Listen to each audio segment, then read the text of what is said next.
I just had an annoying call that disrupted my efforts to give tips. So I would say it again. So if you're living in a fire-prone area, like you can put fire signet on the bases of trees, like these sorts of trees, you just paint it on. You can paint it up several meters. That helps to protect the tree from fire. But the thing is, if the tree gets lit from the top from flying flint, then you got, the tops of the trees on fire and the bottoms isn't, and everyone's confused why that happens. It's because you put fire extinguisher on the tree. So you can do that. You can build a 1 to 2 meter water course around your property that helps to protect, and you can build a brick wall, a pretty tall brick wall, and that helps to protect as well, because fire has trouble getting over bricks sometimes. If you're living in a place with a volcano, you can measure where the volcanic lava roundabout flows, but if you put a little guttering around your property as well, if the lava gets meets the guttering, it just goes around in the course, and then you can have it exit your property, because it follows the guttering, and then it just exit wherever, like if there's any lava hit, it exits on this slope. And so putting guttering is really good if you're in a volcanic zone. Tornadoes are real, and cyclones are really hard to it's really hard to deal with those. So I'm just looking for this caterpillar trail. There's some caterpillars. And with those zones, you can paint your house like 30 or 50 times. That thick layering sometimes makes it a little more protecting. It doesn't 100% protect anything, but it gives it more protection than as if you don't do any layering.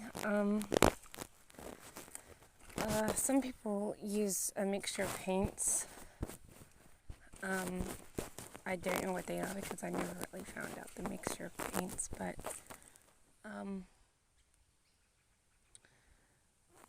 yeah, I don't see any caterpillars. Maybe it's on the other side.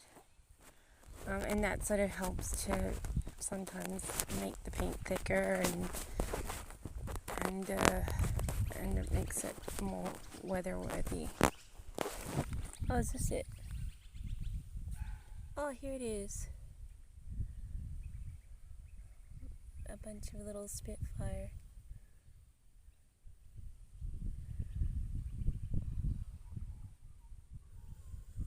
So where are they going?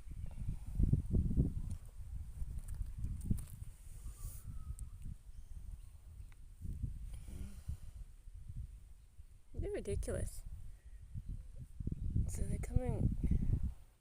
Oh, I could have trod on them. Alright, so they're coming from like here. They're wandering across.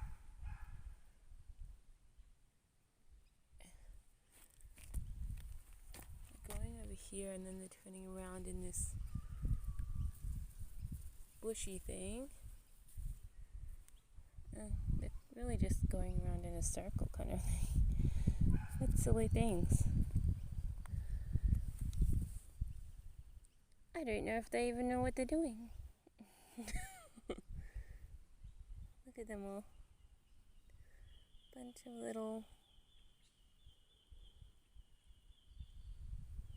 migrating babies and adults, probably. They're obviously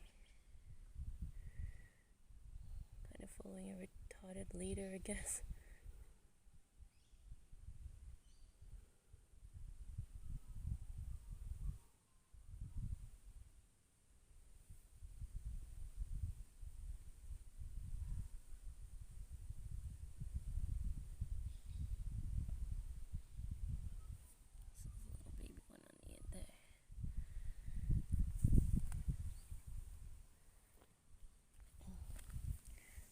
So, I found this kind of interesting to take a look I don't know where they're going.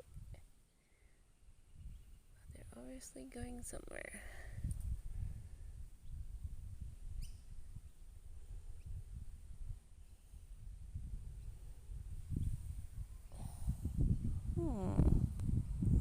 So they've been doing something like this for 2 days now. So like a lot of little migrating spitfires.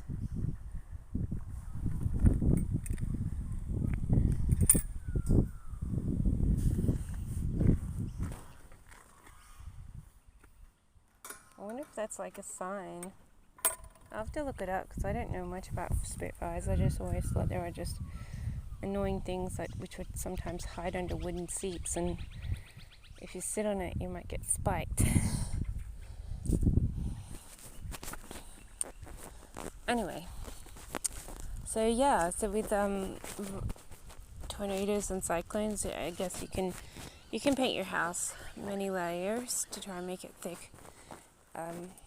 You can find cracks and crevices on the inside and put putty in them and seal them.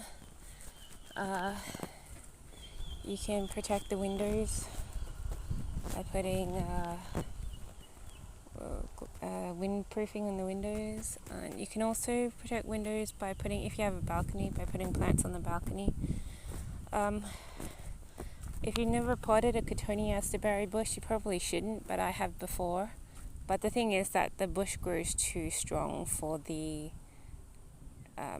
pot plant, and then it ends up breaking it, and then you end up having to plant it. So not real any use to try and grow Cotoneaster berry bush. But if you put in a few plant pot worthy bushes, then that can help protect from the wind. It can also be blown and help to crack open the window, but break open the window when it smashes through it. But either way, Cotoneaster berry bushes are really great wind protectants, but so are other kinds of bushes, and even those pine bushes, those green ones, are really quite good.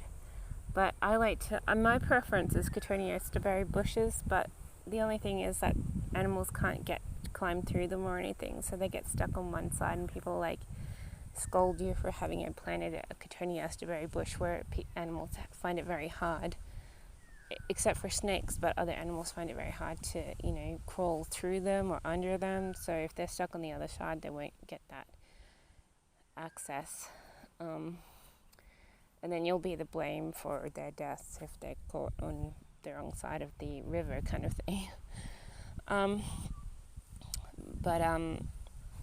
But they're quite good wind protectants. Either that, or you can just plant a bunch of trees and hope that they survive. But bushes are the good things to plant, because trees just come down. Eucalyptus trees stand quite a bit of brunt. Wattles are no good. Pine trees, I've never found pine trees to be good, but people put pine trees together to wind protect their properties. But I never found pine trees good. They've been flimsy, but then again, they were juvenile pine trees, because pine trees only grew so far before a tornado came and put it out. But once on this property, ages and ages ago, like years and years ago, we planted this pine tree, and it was pretty tall, and then it came sailing across with the tornado came and smashed the house. So they're very sturdy woods, but you get one uprooted and sailing with the help of a tornado, it'll just do some damage. But eucalyptus trees are much better than pine trees, because they send more wind, and I don't know why that is.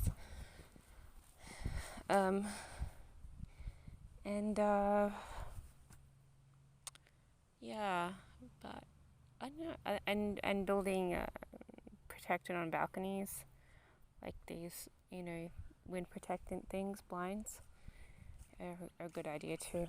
I've used them before, and I've even done two in an extended garage patio, and that worked really well in one house that I had owned for a little while.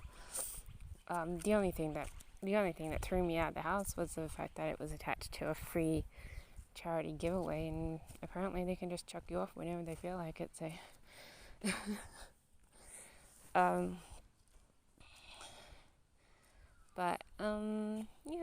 So that's a few ways to protect your housing. These neighbors, whenever they're expecting tornado seasons, they build these outskirts wooden things. We build nothing because I'm living with someone who just fantasizes that the weather's going to remain perfect all the time. So, so I'll be grabbing this log then. You know, if we ever get like a tornado or something. Good luck making it to the car. Anyway, that's my own personal issues. Anyway, I'm gonna go outside and watch a movie now. I think I've walked around enough. Going for my little walk. I might do a massage first because my neck and my elbow, my shoulder blade's really sore. I've strained it from sitting. I've been practicing sitting upright because I'm sick of my curved back. I did the curved thing for a while, and then I was like, I just look gross. I like the upright position, and in the future I might even be, applying for office jobs, and they like the upright position. So, forever dumping the slackness of just sitting with a curved back and trying to get myself sitting upright because I think it looks a lot better. I've been sort of looking frumpy and stuff for a while, and I'm like, oh, I miss my more erect posture. But the downside is you can strain your back and your neck because you're sitting up straight instead of curved. And you're like going, ouchie, ouchie. It's been a while, but I think in the future I'll probably redevelop myself a little more. I might even get back to monitoring my weight, you never know, but at the moment I'm just sort of doing things kind of more slack, but I'm just making little movements to try and help this whole catastrophe of an image that I've developed on myself. Maybe I'll get a little bit more of a respectable stance in itself a little later. And that might be good for me because like a lot of people like see me and be like, oh, you're old, and it actually feels bad too. Like I used to sit up with an erect posture because my neck would feel relieved, and I would be like, I'm not going to quit this out because my neck feels like really good. Like it feels like relief from sitting up straight. And I used to be like, I get headaches if I don't sit up straight, and so it's been a while, but I'm sort of going to slowly try and conform back to old habits because I think they're like a step in the better direction than being lazy and feeling like crap. Yeah, but everything comes and goes in stages, so if you allow it to, of course I do. So then I'm a little bit more on the wayward because of influence and where I live and how I live and all this other influences. So